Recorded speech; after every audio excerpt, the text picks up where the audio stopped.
Conjunction भी है। तो अक्सर जो है देखा गया है कि ऐड का प्रयोग न करें तो बेहतर है। बाकी इन 3 विधियों में से आप चाहे जिसका प्रयोग करें वो बहुत अच्छा वाक्य माना जाता है। तो ध्यान रखेंगे C1 सूत्र नंबर 2 के लिखिएगा C1 plus as well as plus C2, यानी C1 के बाद तत्काल एज वेल आ जाएगा, कोई दूसरा शब्द नहीं लिखते हैं। उसी तरह से एज वेल एज के बाद क्या लिखेंगे C2, यानी C1 plus as well as plus C2। तीसरा फॉर्मूला है both plus C1 and plus C2, यानी both के बाद C1, both के बाद तुरंत क्या लिखेंगे C1 और फिर लिखेंगे एंड के बाद क्या लिखेंगे C2, यानी both plus C1 plus and plus C2। चौथा फॉर्मूला है नॉट ओनली प्लस C1, यानी नॉट ओनली के बाद तत्काल क्या लिखेंगे C1 प्लस बट आल्सो, उसके बाद इसके बीच में कोई शब्द नहीं होगा, यानी नॉट ओनली प्लस C1। फिर ध्यान सुनिएगा, not only plus C1 plus but also plus C2, यानी नॉट ओनली के बाद C1 होगा और बट आल्सो के बाद ही C2 होगा, इनके बीच में किसी अन्य शब्दों को नहीं लिखते हैं। अब हमारे पास ये जानना जरूरी, हम C1 C2 को पता कैसे करते हैं। अब हमारा एग्जांपल देखिएगा, एग्जांपल से सारी बातें एकदम क्लियर हो जाएंगी। और एक चीज हम आपको बहुत ही सेक्रेट बात बताएंगे, कॉमन चीज बताएंगे, उसको आप लर्न रखें, उसको लिख लीजिए, चाहे मत लिखिएगा, और ध्यान रखिएगा उस बात को, तभी आप इस फार्मूले का यूज कर पाएंगे, अन्यथा आप उस फार्मूले का यूज नहीं कर पाएंगे। फॉर एग्जाम्पल, यह प्रश्न कई बार यूपी बोर्ड में आया हुआ प्रश्न है। फॉर एग्जाम्पल, ध्यान दीजिएगा, नोट्स बनाते रहिएगा तभी आपको समझ में आएगा। अगर घर पे किताब होगी तो भरसक कोशिश करिएगा और क्यूमुलेटिव कंजक्शन के बहुत सारे एग्जाम्पल सॉल्व करिएगा। नहीं अगले जो है कल के क्लास में हम आपको बहुत सारे एग्जाम्पल भी देंगे सॉल्व करने के लिए, लेकिन यहाँ पर आप ध्यान समझिएगा, बहुत आसान होता है।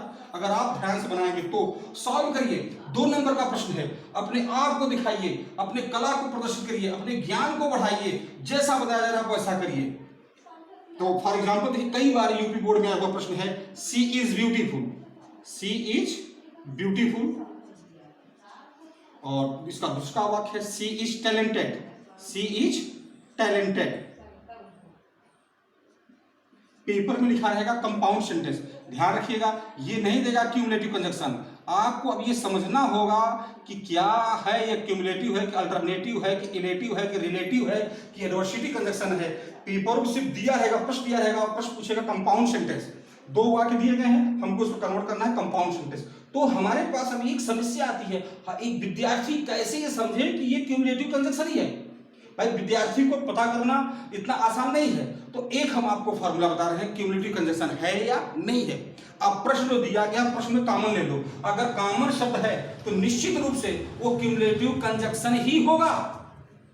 1 सेकंड का फॉर्मूला है, ये बहुत ही टेक्निक है, ये शॉर्ट टेक्निक है, यानी जहां 10 सेकंड नहीं बल्कि 1 सेकंड लगेगा। आप कॉमन लो, और कॉमन जो ही अगर प्रश्न में कॉमन ले लिया गया तो इन 5 में से आप एकदम निश्चित हो जाओ कि ये क्यूमुलेटिव कंजक्शन ही है। जैसे हमने यहां क्या देखा, सी इज कॉमन है, सी इज कॉमन है, यानी ब्यूटीफुल क्या हो गया C1 और टैलेंटेड क्या हो गया C2। ध्यान रखिएगा, यह कॉमन शुरू में है, लास्ट में भी हो सकता है, बीच में तो होगा ही नहीं। ये कॉमन शुरू में भी हो सकता है और लास्ट में, यानी C1 पहले भी हो सकता है और लास्ट में। आपने जो ही कॉमन लिया क्यों ही जो है प्रश्न अपने आप क्लियर हो जाएगा, इसका आंसर क्या हो जाएगा, क्यूमुलेटिव कंजक्शन से ये जुड़ेगा। अब इसको सॉल्व कर देते हैं। ये देखिए एकदम मैथ की तरह, ज्यामिति योग विधि ना मैथ की तरह सॉल्व कर रहे हैं, एकदम मैथ का टेक्निक है, बड़ी ही आसानी से आ जाएगा। सॉल्व कर दीजिए according to the formula, ACCORDING, according to the formula. अब फार्मूले का यूज करिए। फार्मूला हमारा क्या है मेरे भाई, C बराबर C1, C मतलब कंपाउंड सेंटेंस या कंबाइंड सेंटेंस भी कह सकते हैं आप। C बराबर यानी कंपाउंड यानी combined, C1 plus as well as, हम दूसरा फार्मूला ले रहे हैं, as well as plus C2। तो आप यहां दिखा दीजिए C1 बराबर क्या है, ब्यूटीफुल, C1 क्या है, ब्यूटीफुल, और C2 क्या है, टैलेंटेड। इसलिए C बराबर क्या हो जाएगा, C1 का पहले क्या जाएगा, C1 प्लस क्या हो जाएगा, एज वेल, क्या लिखा गया है, C1 plus as well as plus C2। तो C1 है, आप लिखिए पूरा, C is beautiful, as well as talented, as well as talented. ये लीजिए आपका आंसर आ गया था मैथ की तरह। अब आप इसको इस तरह से कवर कर दें, ताकि ये लगे कि आपने आंसर कहाँ निकाला है, और आप दिखा दीजिए ये क्या हो गया C1, ये क्या हो गया C2, ये परफेक्ट आंसर हो गया। यानी कॉमन ले लीजिए, ये कॉमन शुरू में भी हो सकता है, कॉमन लास्ट में भी हो सकता है। अब अथवा, इसका दूसरा आंसर क्या होगा, अथवा, ध्यान दीजिएगा। अब इसको सेकंड फार्मूला से लगाते हैं, जो कि बहुत महत्वपूर्ण फार्मूला है, चाहे नॉट होने चाहे बॉक्स बनाइए। तो फार्मूला नंबर 2 है, सॉल्व कर दीजिए इसको, फिर आप वही प्रोसेस लिखिए, according to the formula, according to the formula हो गया। तो C बराबर क्या हो जाएगा, both plus C1 plus and plus C2।